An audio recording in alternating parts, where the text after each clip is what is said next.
and welcome back to part 2 of our very special Making of God of War event with Santa Monica Studio here at Gnomon School in Hollywood. So if you've just tuned in online or if you've just arrived at the stage, we'll be archiving the recordings of part 1 once the event ends, so you'll have a chance to watch it later. If you're here, you can go home and watch it, or watch it on your phones while you're at the gallery show. So part 1 was a super insightful look into the character rigging and cinematic animation work that went into God of War. So big thanks to Erica Pinto and Axel Grossman again for giving us such a detailed overview of that insane work involved. So part 2 now welcomes lead environment concept artist Luke Berliner and lead environment artist Nate Stevens to the stage for a dive into the stunning environments of God of War. So let's have a huge round of applause for Luke and Nate. Thank you.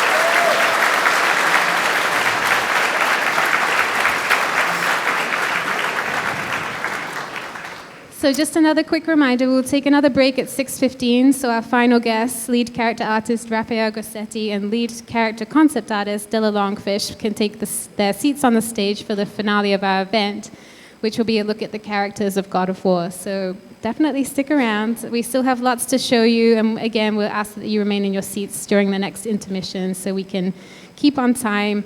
And we'll do another raffle. We have 5 more goodie bags, including God of War books, ArtStation treats, so lots of cool stuff. Thanks again to our sponsors, Lenovo. You can see we turned the light on.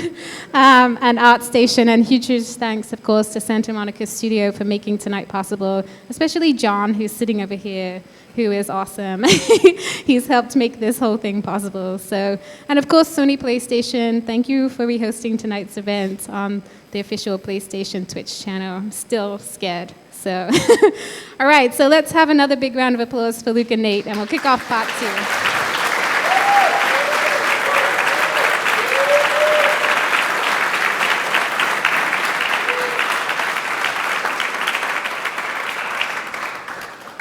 Hello. Hi, everybody. welcome. How's it going? So, yeah, we're here to present the environment art for God of War. And to start, we want to give a huge thank you to the entire art team at Santa Monica Studios. We're just here humbly representing a large amount of other people's efforts. Yes. And it's also beyond art as well, to like facilities, code, it takes a huge number of people to make a game. It takes a village. So yes, this is a look into the environment art of God of War. I'm Luke Berliner, the lead concept artist. And I'm Nate Stevens, lead environment artist and instructor here, so I do see some familiar faces, which is cool.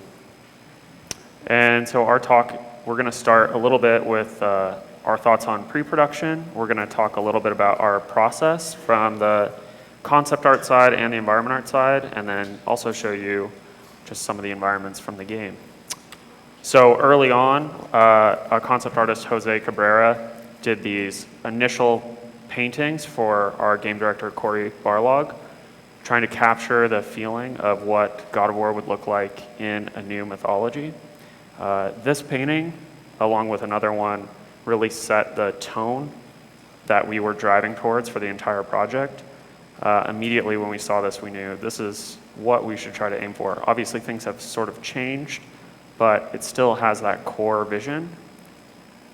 Another thing that we did early on was Corey wrote a treatment for a small, more intimate narrative of the hunt, which you saw at our E3 2016 reveal and also in the game. We knew that we could do really big things very well from the previous games, from the fight of Poseidon and all those things, but we wanted to prove that we could also do a smaller, more intimate encounter. So Joe Kennedy, one of our artists, made this comic, and this was really given to everybody on their first day of work. And from there, there's not any level design.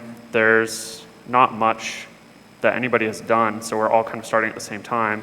So from the environment art concept side, we make these small maps to give us a sense of the different locations and the transitions between those locations that we might encounter, and try to think of what we might be able to do with the environments for something like this green light level.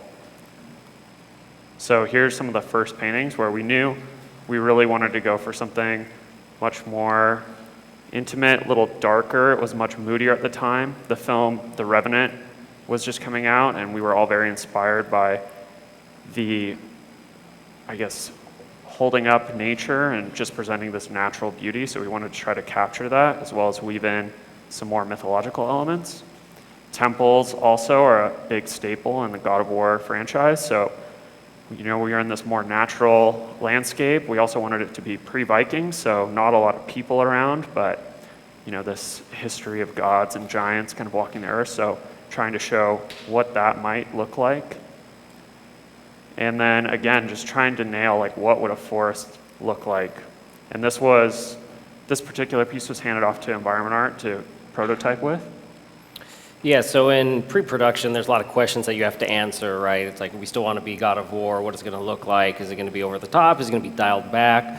And these concept pieces that he just showed, like, were moments that the team could see it and see, yeah, I can see this game, what it could possibly be. But then we have the task of like, okay, how are we going to art this? So this is one of the first areas that we took a stab at making a forest. We typically hadn't made a whole lot of forests, and so we did some experiments with photogrammetry and scanning textures and that kind of stuff. And this is kind of a cool screenshot just to see how far it's actually come, because this was a really early iteration of our engine where, the lighting pipeline has totally changed, and some of our assumptions about how many polygons we could use and features that we'd be able to turn on has totally changed.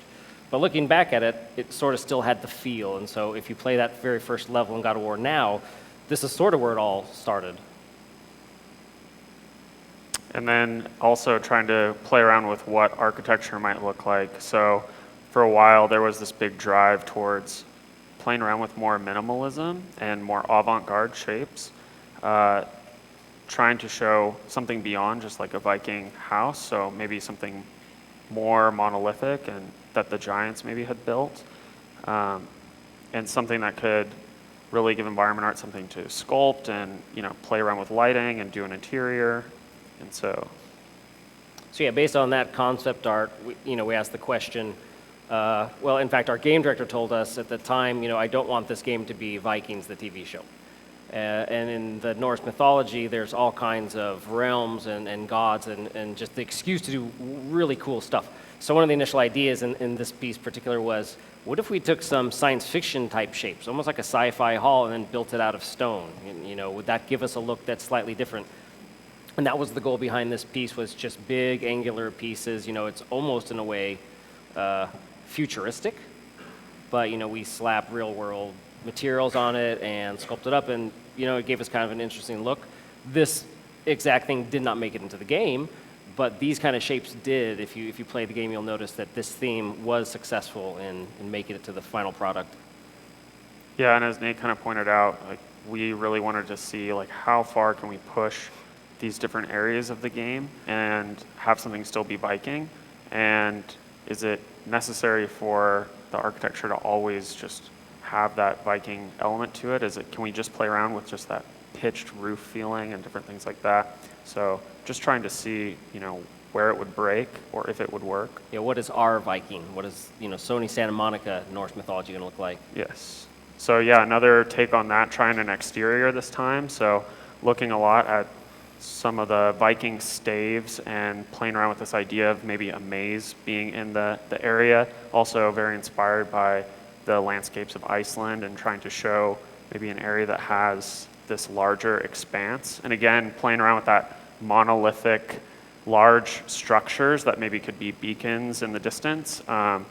This is, again, early on. There's not really any gameplay at the time, so a lot of this is just asking questions and trying to inspire, would we want to have large monoliths like this? What kind of gameplay could happen there? And ultimately, as we prototype, we kind of realize, wow, these large expanses are pretty boring to walk through, so maybe we should do something a little bit tighter. Yeah, the initial ideas was we're just going to have a field with a monolith in it, and that's going to be this minimalist genius gameplay. But turns out that's not much fun. But you have to try, and hopefully we did capture some of this in the game, and I think in some areas, yes. Yeah, so we actually prototyped this early on, and this was not an engine because we couldn't, at the time, pull it off because of the large draw distance and stuff like that.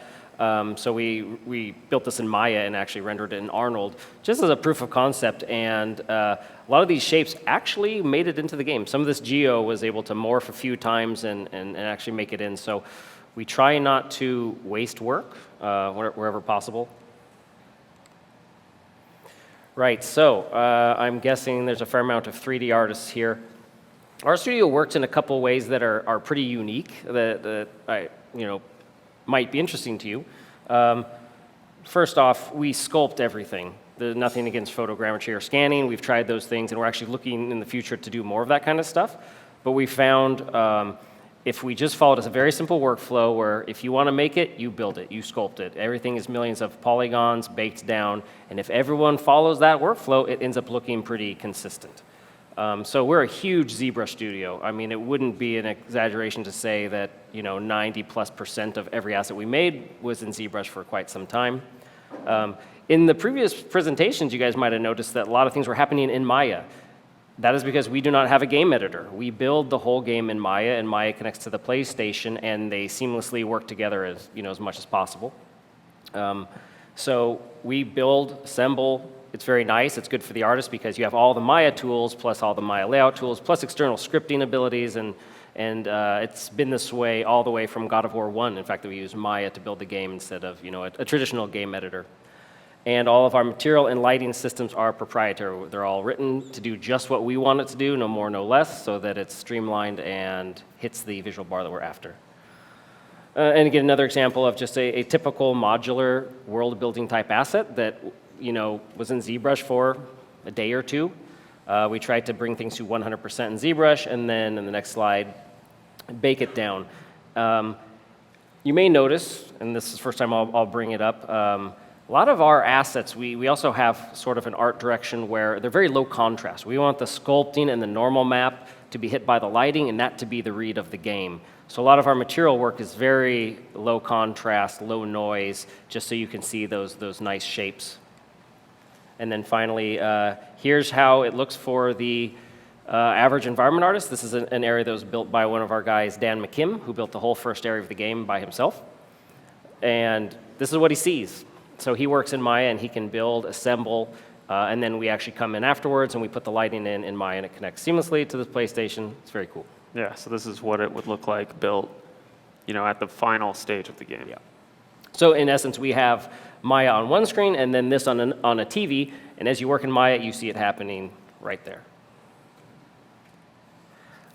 Lastly, in production, or I should say pre-production, we just went for some bananas test. In pre-production, we said, yay, we're going to be the best looking game ever made. It's not a bad goal, and I think you could put us in that conversation. There's lots of rad looking games, but we turned on every single feature, right? So here's like a water sim with scattering on the ice and full tessellation, and yeah, we didn't ship with some of those features, but it's good to push forward, and we're always looking to the future, like, okay, it didn't work then, can we turn it on next time, maybe?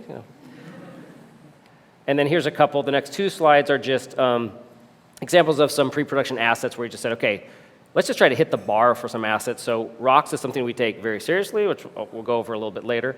And then this tree example, which was also done by Dan McKim for the forest level, this shows like what reads as the good shapes.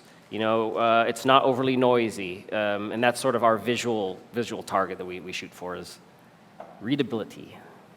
And while Nate's group and John Palamarchuk's group and the rest of the team are kind of working on trying to figure out what features they might want, what their process is going to be, on the VizDev side, we're still trying to answer the question of what exactly is this new take on God of War going to look like. So here you can see us, we did the more realistic stuff, and now we're trying to fold in a little bit more of the mythology, some of the larger things. So trying another interpretation of that hunt scene, but maybe with a larger creature under the ice, telling a story, about the myth that could be in Norse mythology. And then also another, maybe we can still do that natural area, but tell a story of some larger creature that maybe had died and, things have aged, and here's this, remaining bone structure left. And some of this, makes it into the game, and some of it doesn't. So this is something where very early on this was done, and years later we thought, this was really an interesting piece, and it's resonated a lot with people. Is there a place in the game that we can put this? So we did end up putting this in some form in the sort of intro section to the game. And then also, we knew very early on that we wanted some much larger creature or giant, in the game in the form of the stonemason. And this is something that historically, the God of War games really like to play up, these massive creatures, massive spaces, the titans, different things like that. And so early on, we need to know what are we driving towards, because to do this, it takes years. Yeah. And this was one of those pieces to chime in here, that when the team saw this, it was like, yes, that's God of War. In the past, we'd kind of gone bigger and bigger and bigger till it was almost ridiculous, and everything was big. So nothing was cool. It was, we didn't pace the games very well. And I remember when this came out, it's like, this is perfect. To see something like this occasionally.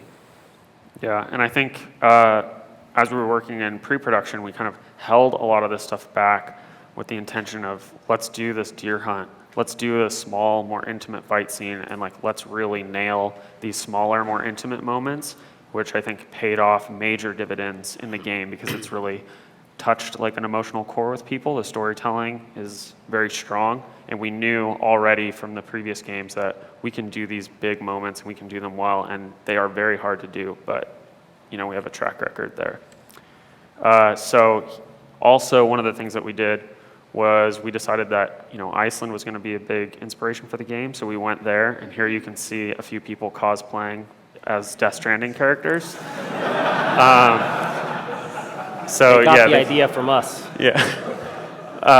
And so they're about to go boat through a glacial lagoon. So we went there for a week and split up into 3 different teams, and we covered a lot of ground. So here are a couple areas that we visited, like one Caldera Lake, which very much inspired the Lake of Nine that's in the game.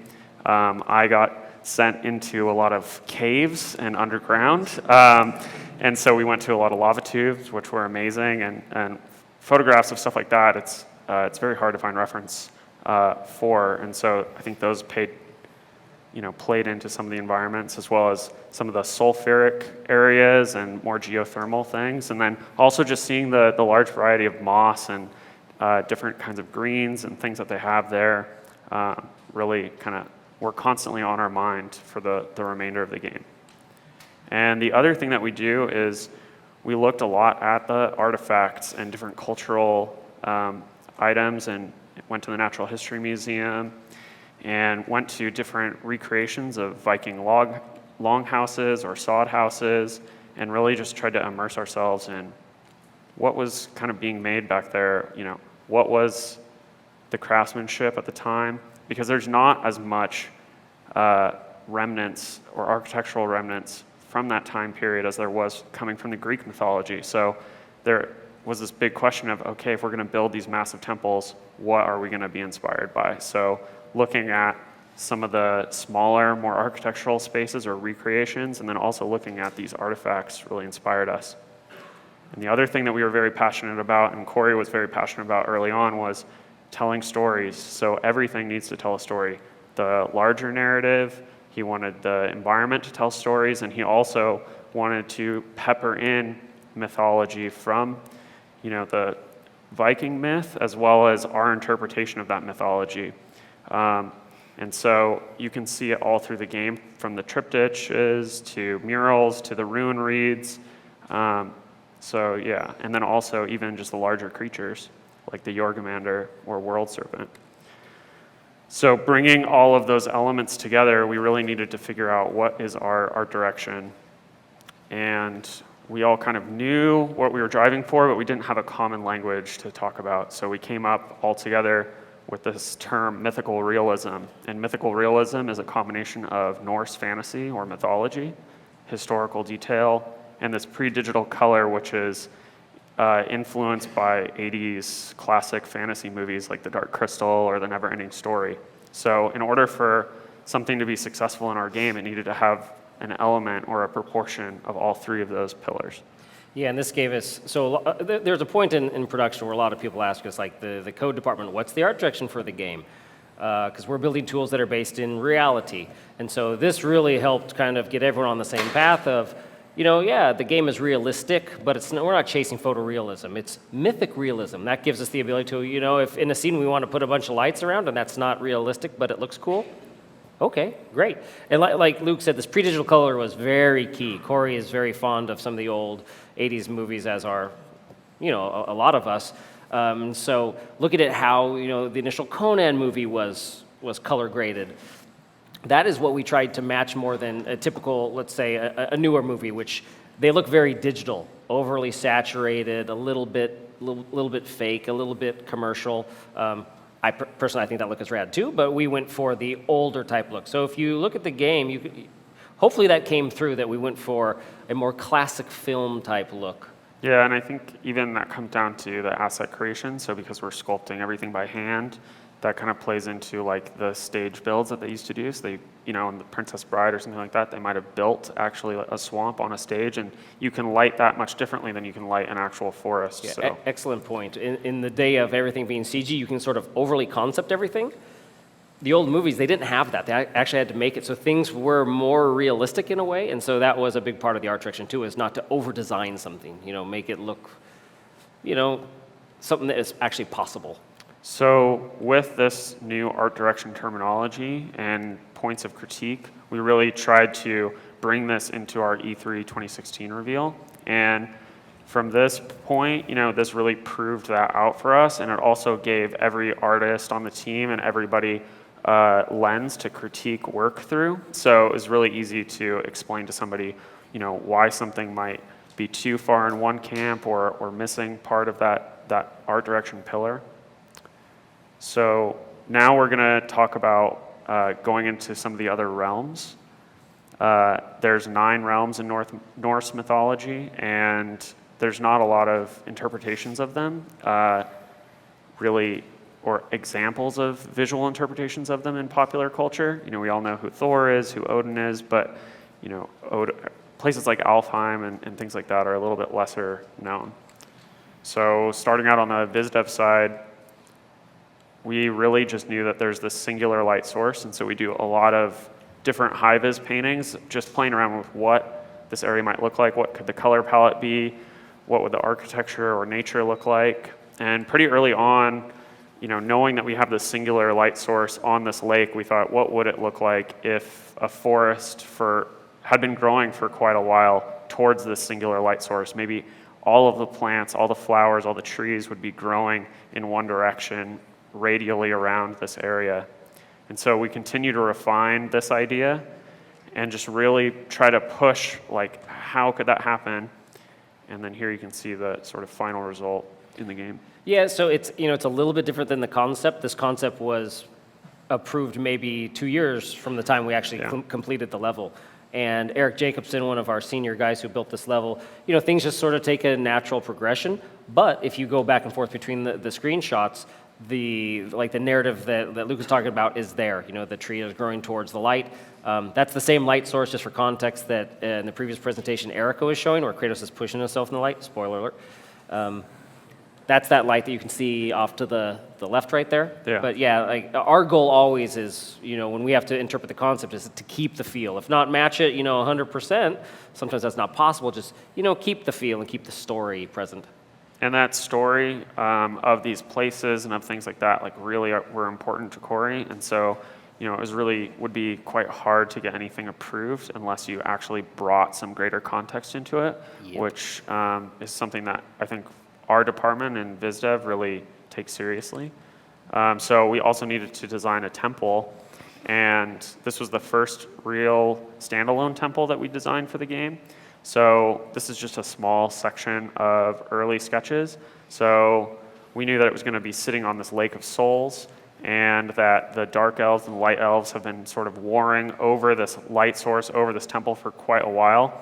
The light elves have sort of had control over it, so their influence in the architecture needs to be pretty great. And Corey really wanted it to be like, this is the place that all the souls are filtered through and sent up through that beam of light into some of the other realms. So from those sketches, we selected these more simple shapes. So we really like this idea of the fabric, and we like this idea of the simple ring, almost like a Viking brooch that you'd see and some costuming and stuff like that. Yeah, it's interesting. If you see the breakdown of all the different temple ideas, a lot of them are very cool, but we went with the one that was most iconic because as a game player, this is what you're heading towards. And in our game, we didn't want to have the player overly rely on maps or some kind of vision that told you where to go. We just wanted, the environmental storytelling to kind of draw you to where you should go. And so this ring being simple actually works out quite well because if you scan the horizon, you notice it right away and you know where to head. So after the concept is done, typically with something like this, we'll break it into 3D. We'll give an artist, a week or two to play with shapes. And right away, we found that there were some problems. This beam of light that's supposed to go up through the thing would hit the middle of the ring. So, whoops, that's not going to work. And we might not have found that out unless we do a process like this. So we're very planned out. The departments sort of jump between each other all the time. It goes to concept art, then to environment, then back to concept art. But this is a good example of one of the early environment blockouts, just to figure out what we're dealing with. Can it be done? How big is it? Stuff like that. Yeah, I mean, you really do need to see something like this in 3D to see, is it even worth making? Because maybe it's too high up and you'll never look up there. Exactly. So here you can see it's much lower because there was a thought, well, maybe we can get that ring shape in the reflection of the water. And then, it was decided, well, maybe we'll just make that ring a little bit smaller. And, we really wanted that ring. And so we thought maybe relying on the reflection was a little bit too risky. So here's sort of the close to final concept. I mean, this even continues to get refined. We really kind of constantly iterate on things as we go through. And then here it is. Yeah, and then here's the final version. If you've played the game, the time does change. So this is represents a later portion of the game where the light is now fully functional. That's why it's very bright looking, and some of the concepts it might not have been. But yeah, this is fully lit, color corrected. And you can see, there's not really an accident here. This was quite planned out. Anyone from the narrative team to the game director, concept art, designers are all involved in this to make sure that no one goes in a direction that's catastrophic. And then also, I can't remember who exactly came up with this idea, but either it was environment art or game design. We wanted these trenches. So for the lake to sort of open up, for you to be able to go down below and give us more of that classic dungeon crawling experience. Yeah. Because we really wanted this big lake, but it's hard to have a lot of gameplay there. So it's like a Star Wars trench. Yeah. Can we say Star Wars? You just did. Yeah, so one of the things that we also played around with was what is the aesthetic that we want for this. So in the mythology, there's this creature called the lindworm. So we thought, maybe this lindworm is collecting the souls from all the realms and bringing them back and depositing them in the lake of souls. And so, the lindworm isn't in our game, but we thought, well, maybe we can kind of tell that story with this sort of weaving knotwork on the side of the trench. And then once that gets approved and people are generally okay with the visual idea, we go back to 3D. And in this case, we went to 3D to not only mess with the shapes to see if there was something visually we would like, but also so that game design could get involved and start dropping combat encounters in and tell us, are we going to have a problem with the floor, the walls? There's certain moves where Kratos bashes people against walls, and this was hardly a flat wall, so do they want to do that kind of gameplay? Will it work? Again, total team effort. Everyone has to be involved and have a stake in it. And in this case, we found out this exposed a pretty big hole in our lighting system. So we may not have caught it if we hadn't tried this kind of work, very carefully as we go. Yeah, and even from the 3D side, there was some questioning of wow, that's pretty custom and it's pretty big. So how are we going to build that? It's hard to make a kit for something like that. Yes. Big stuff is hard to make. I mean, and this is the challenge that the studio's always had. Making a small prop that fits on one texture page, if you're a 3D artist, that is quite, I don't want to say easy, but it's easier to digest technically. You know how to tackle it. Big things like this, how do you build it? We have a few internal rules. One is we want every pixel in the game, in the environment, to be the exact same size. That doesn't, for practical reasons, that can't always happen. But because of that, a big piece like this, it would be, a 32K texture, right? And you can't do that either. So we break things down into small little parts in order to build the big parts. And I think we have some some shots of that. But here's the final look. It came out very good. Again, you see the initial concept art and where we ended up, and they're very close, and this is nicely blended and colored, and the fog is doing a great job selling the depth. So, success. Yeah. And that red tinted light that you see there, that was also kind of something that came in midway through. They really wanted the light to be much dimmer and for it to feel like this temple isn't fully on. But with the hive material from the Dark Elves, we really thought, maybe this can act more like a lampshade and it can kind of tint the light. So when you get there, it's a very different feeling and a very different look. And then, when you, the player, acting as Kratos, goes through and interacts with all this stuff and really changes the world, you clear that out and you get that restored white light with the blue, and it feels like you've really accomplished something. So that's something we look for. Spoiler. Yeah, spoiler alert. Here's some cool examples of some of the ZBrush work that we did for this level. A door frame. Stuff like this, we'll make once and typically use it around the level. It's a very modular system. Our doors and stairs all have metrics that need to be fit so that Kratos and the sun can move in side by side and stuff. And then for the bigger objects that I was mentioning are really hard to build, we'll usually make them out of, go to the next slide. We'll break it down into these modular trim pieces, and combined with tiling textures, you can build very large things. Again, full ZBrush, these tile left to right, and we could use these to build arches, bases of pillars, you name it. So yeah, here's an example of a concept of a fairly custom piece, and then...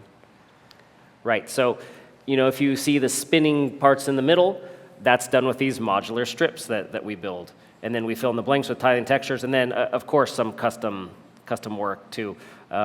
With the hope that at the end of the day, it all looks custom and no one can tell how we did it. So maybe I shouldn't have said this. So another area that we're going to look into is the mountain. So this is that ever-present mountain that you can see in Midgard. Going into that, what is it going to look like? In the beginning, you don't know anything, so we just do these quick black and white sketches, just trying to capture a mood, maybe what the architecture could be like. We knew we were going to have some elevators, so, Can I chime in? Oh, yeah, Pay of course. attention to the one on the top right, because even though this was initial sketches, the one on the top right actually made it through. Yeah, actually, I remember Raoul blocking that out, and then some elements of that sort of sticking around. And then also, because this is made by the Giants, trying to play up these really big scale tools and things. And then, Mark Castanon, one of our concept artists, also, started taking some ideas from some of the other architectural areas, also designing new shapes for this area as well, and just trying to push, what could this look like? How cavernous do we want this? Do we want vistas that you can see everywhere, or is it a little bit more enclosed? Is it all architectural, or is it not? And initial thoughts, we took some of those thumbnails and we blocked them out and threw this over to the design team, which had feedback. This one we had a lot of questions on, how is it going to work? How are we going to build something so big? I think the next one, so this is the big tunnel that you go up.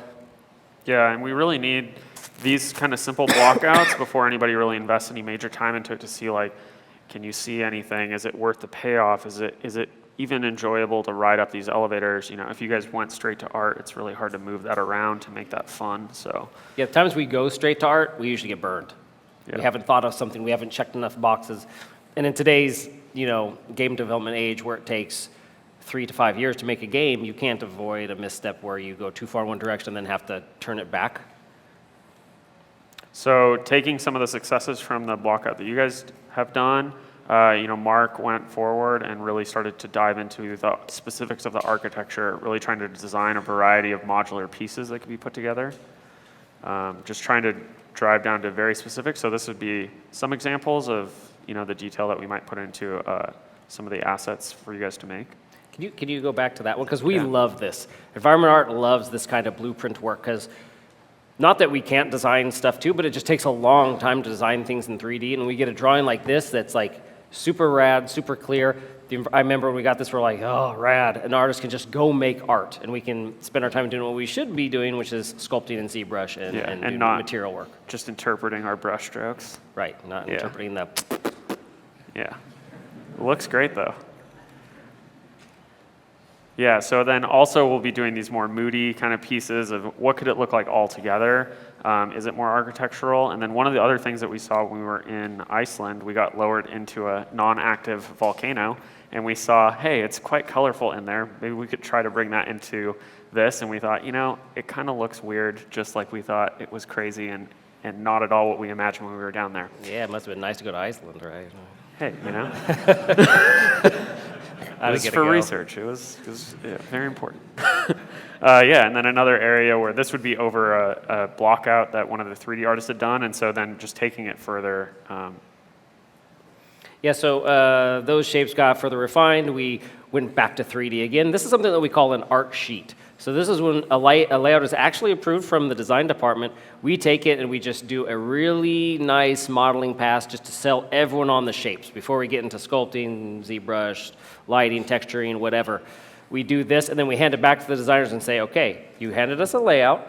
We've now modeled up and this is what we're planning on doing. Is there any issues? For example, in this case, the stairs were an issue.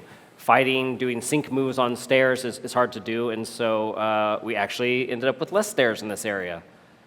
Yeah, some of the design sheet, it depends on who's designing it. Some of them really like to flesh out the design sheet with a little bit more artistic flair. Some people like to stick to a little bit more cubes. So once the art comes in, there becomes a lot more legibility questions. Do people know where to go all of a sudden? Do they get confused?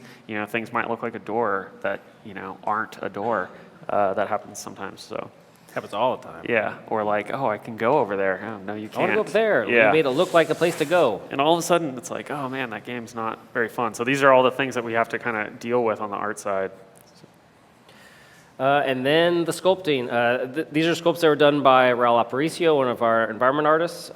He may actually be here tonight, so if you see him, tell him nice work. So it's very good ZBrush sculpting. And something that's a little unique to us too is a level like the mountain is a very small team. This was done by 3 people who did A to Z work, anything from the design layout to the modeling to the texturing, in some cases even the lighting. We run a generalist type studio, so we like guys to be able to do everything. So we can have one person take a level, see it a year, make your level.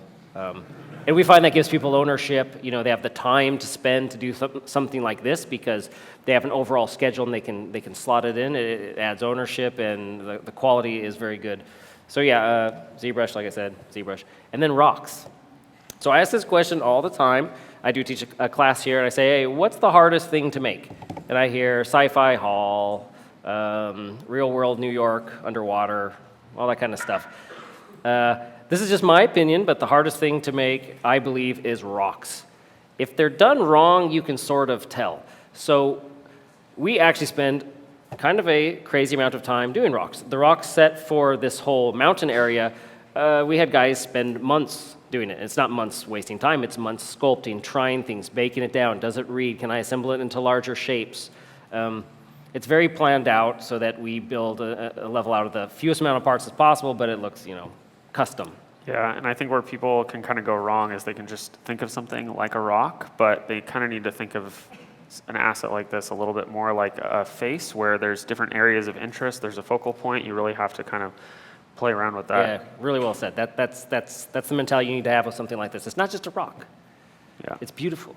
It's got, it took a long time to make. And again, this was another rock that some of the guys in this area, Raul Aparicio and Paul Cota, had worked on. Notice the low contrast texturing, again, so that the sculpting comes out and then the lighting will really show off, the shape. And we did take quite a bit of photogrammetry stuff, but you guys don't use that, but you will use the height map data from that when you're sculpting. Yeah, we do photogrammetry, but we don't do it in the pure form where we take a rock, scan it, and put it in the game with its diffuse and all that stuff. We'll do photogrammetry trips to gather height data so that we sculpt things to, 70-80% in ZBrush, and then we use the photogrammetry height data to kind of finalize the sculpting for us. So photogrammetry is very useful, but we don't use it in its pure A to final type form. And this is kind of what we see in the game, or even in Maya, before we put lights in. So I think this is a really interesting screenshot to show if you are an environment artist. We have it's a term that I coined myself called slamless, where we don't want anything to look like it's just slammed together. If stuff, of course, will end up being slammed together, but we try to smooth it out either with decals or vertex painting or even skirts. We'll build physical geometry to blend it. And if you notice here, the pillar, which looks almost exactly like the line drawn we got from concept art, is very well blended into that back rock. This takes forever, but looks really cool. Yeah. And it's one of kind of the hallmarks of our pipeline, is we want to be slamless, seamless, that kind of thing. And on our side, we're also always just trying to make your guys' life very hard. So we go, hey, also, this mountain temple, by the way, it's not built out of pieces. It's all carved from a single piece of stone. Yeah, so it's carved into the rock. Yeah. Okay. Easy. It's going to be easy. The prop work, again, like I said, we have per level, there's a very small team, sometimes even one person that will do the whole entire level. That includes most of the prop work. These things are fully breakable. We have a breakables team that will throw this to. Our guy, Ruben Morales, and Constantine, who I think is here tonight. They take these objects and they do rad stuff. They break it, rope starts flailing around. It's very cool. So if you've played the game, you'll notice you can throw your axe and everything kind of falls apart. It's very cool. And then, so as we start to get much more defined areas, we start to do these more hero shots, just really trying to capture the mood, the lighting, what some of the props might look like. So you actually saw some of the more call-outs from this earlier. And then, the final look, again, very close. This level here, we pushed over 1 million triangles per frame when you play the level, and there's fights, cinematics, everything. So we were able to take the PlayStation, as far as it would go without smoking. That's right. And another shot. In this area was done by a team of 3 people: Paul Coda, Raul Aparicio, and Melissa Smith. And then expanding beyond this, one of the other things that we did was we made a very rough color script of the main path of the game. Obviously, there's quite a bit of exploration content, which is fantastic, and John Palamarchuk's crew is responsible for that work. And so we really wanted to figure out, what's the mood of these locations that you're going to go to on this main quest, knowing that you can kind of deviate from this and you can go explore more. But one thing that this color script kind of revealed is that with the addition of those exploration spaces, we had to kind of keep the lighting pretty much the same across Midgard. Yeah. We couldn't really do this, leave the temple at night because you might decide to play 9 more hours at night, and we wouldn't really want that to happen. So a lot of effort went into deciding, how we were going to have these tonal shifts, especially with the no-cut camera. We had, fortunately, the ability to go into these other realms and play around with the mood and everything like that. So we really wanted Midgard to be this visual palette cleanser. It still will have these fantastic elements to it, but it to be more of a normal, natural touchstone with layers of mythology on it.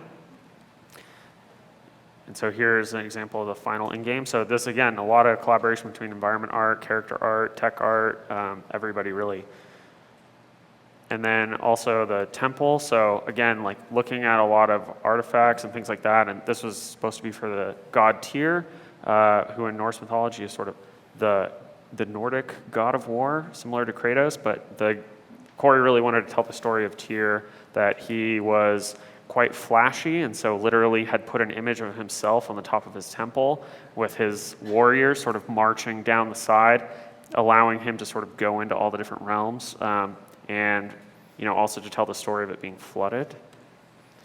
And this area was huge. If you played the game, this is where you can first branch off and start exploring and doing a lot of side content.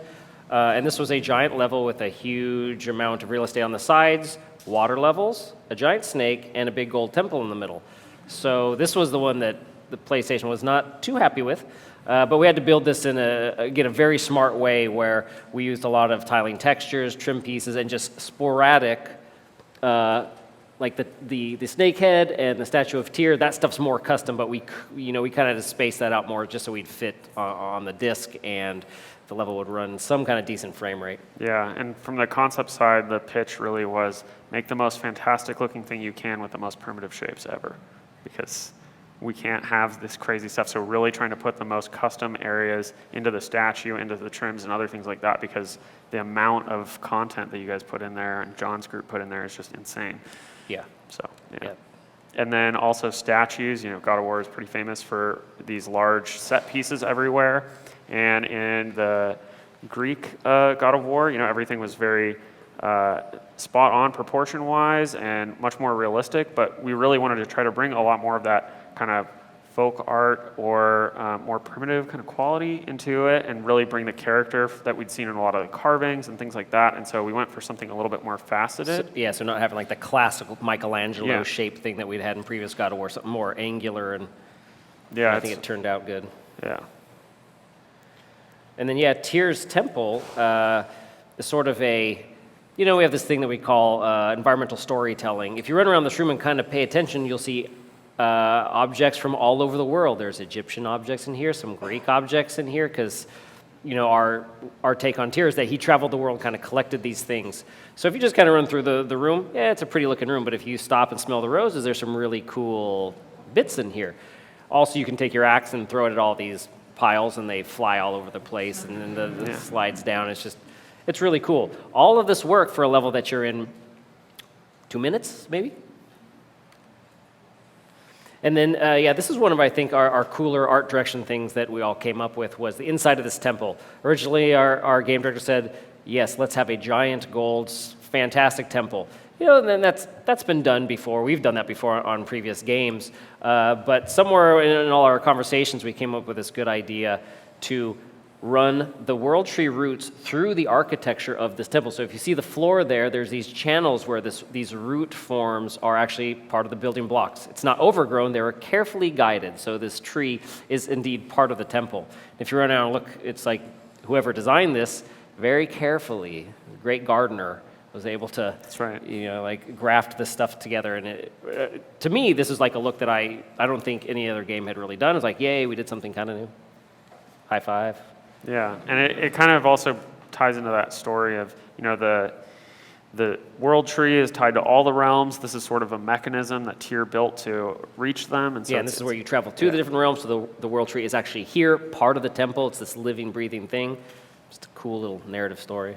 And then Helheim is another area that we go to. So again, we've made a hell level before, so we had to do a new take on that. It really was colder than cold, and trying to go for more of the shearing quality. Yeah, no flames, no lava.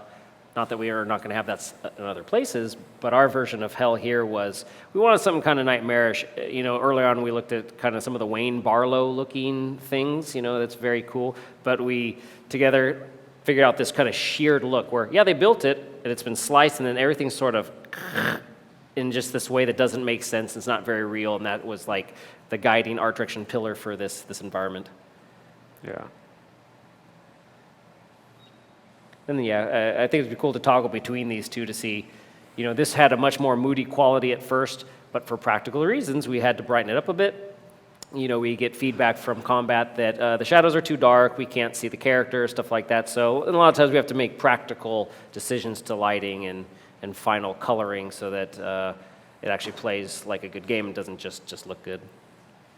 And then another concept for Muspelheim. So this is one of the exploration levels where you can you start out, you can travel up a volcano, fight, just do a bunch of really fun fights here, and ultimately fight one of the Valkyrie queens or Valkyries. And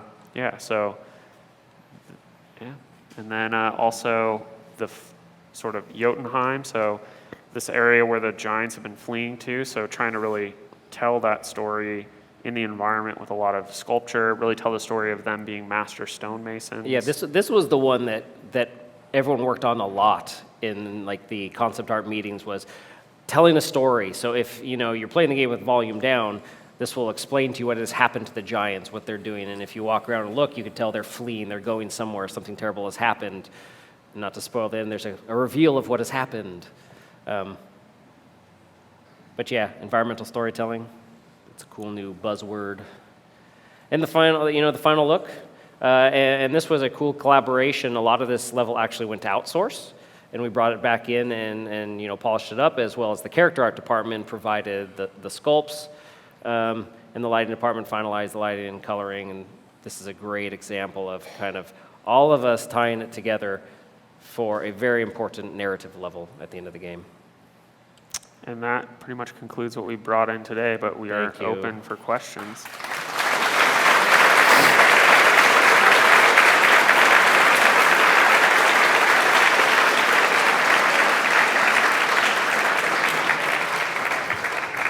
Awesome. Thank you so much, Luke and Nate. So we have 10 minutes for questions, so we can actually squeeze a few more in. And they're all on the opposite side of the room. No. Okay. It's typical. All right, you're up first. Hey, Nate. Hi, Joseph. Hi, Luke. Hi. So I have a question about your foliage.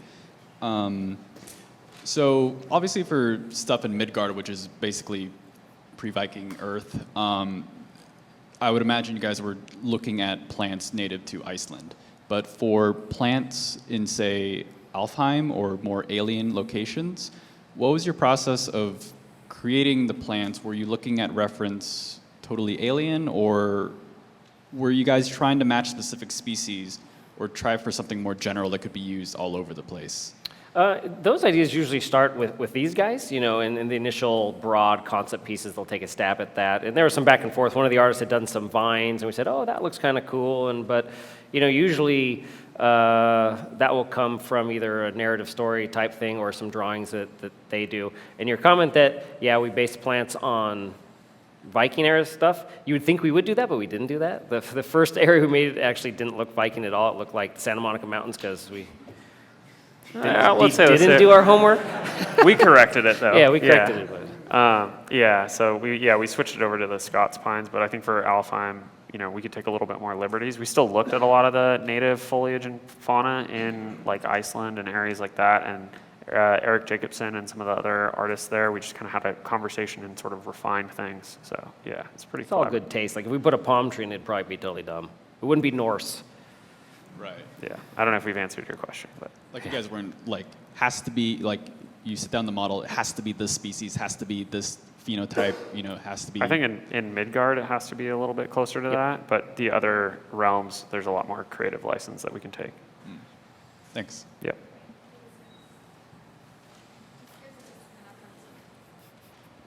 Hi, thanks for coming. That was Hi. super inspiring. The environments are really gorgeous, and I was wondering, because you were talking about how you wanted to create a unique language that was different from the Vikings TV show, and I was wondering, it must have been really difficult to come up with like a unique language and also have it be cohesive across a bunch of different environments. I was wondering if there was if that ever came up like as a problem, or like how did you guys manage to pull that off? I mean, it definitely is hard to do, and there's only so much you can, like, I don't want the game to look like Vikings was an early line from our game director, but you can only escape that so much because that's kind of based on reality. So, there is a little bit of that in there, but I mean, that's why we have a visual development department, because they'll help with that cohesion, that color script that Luke was showing. That's sort of the point of that, is to make sure like it does flow nicely. Yeah, the other kind of hallmark of the previous God of War games were really these like very large, generous shapes. So a lot of the times when we're making assets, we really try to increase the scale of things, like make the trims much larger and stuff like that. So we toned that down, but we still brought a little bit of that into some of the environment, some of the architecture. And so I think we also put quite a bit more mythology and things like that, or remnants of more mythical creatures and things like that. So I think it sort of pushes us away slightly. Yeah.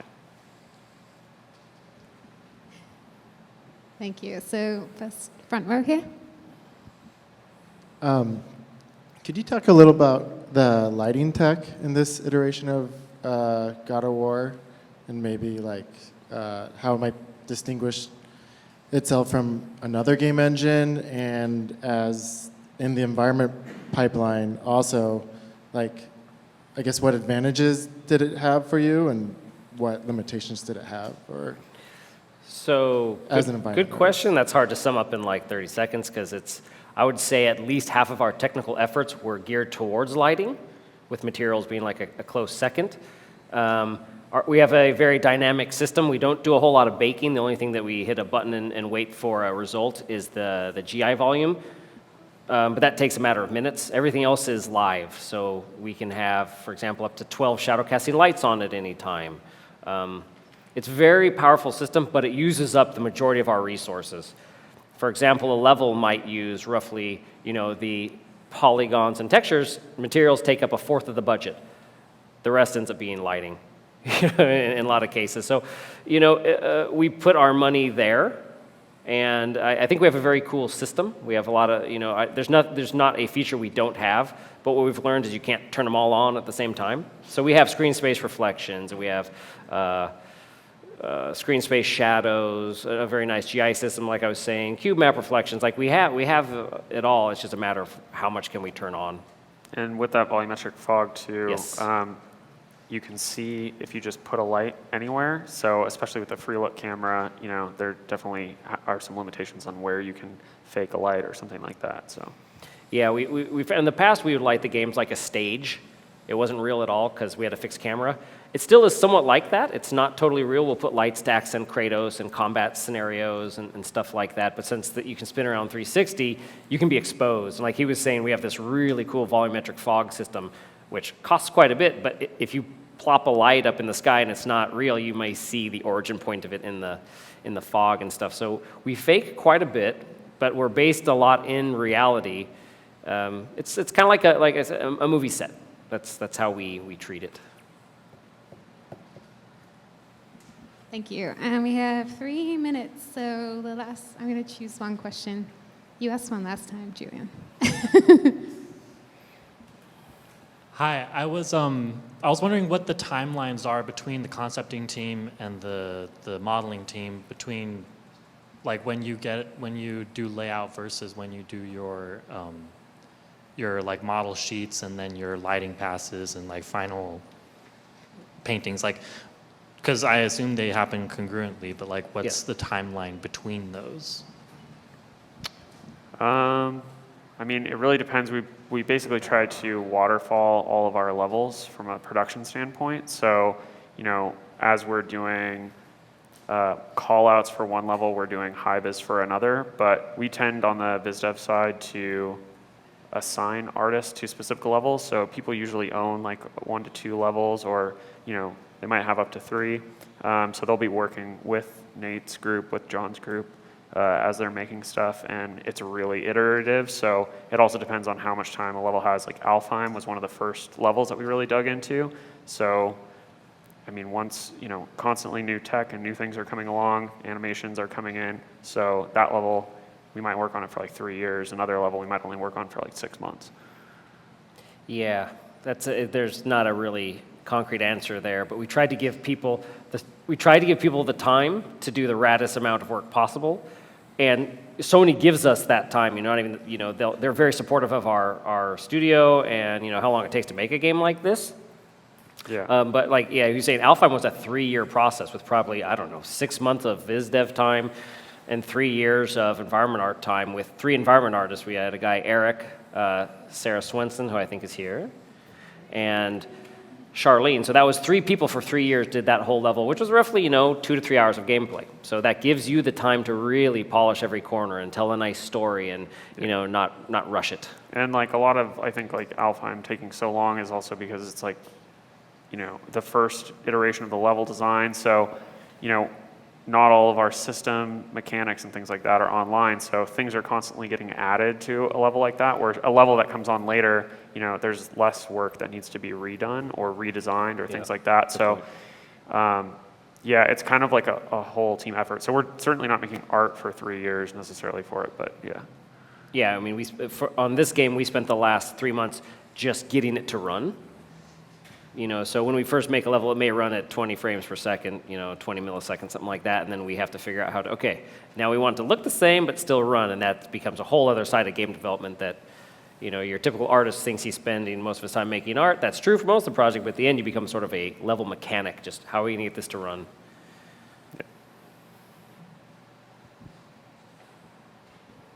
All right, let's have a perfect timing, guys. Let's have a huge round of applause for Nate and Luke. Thank you.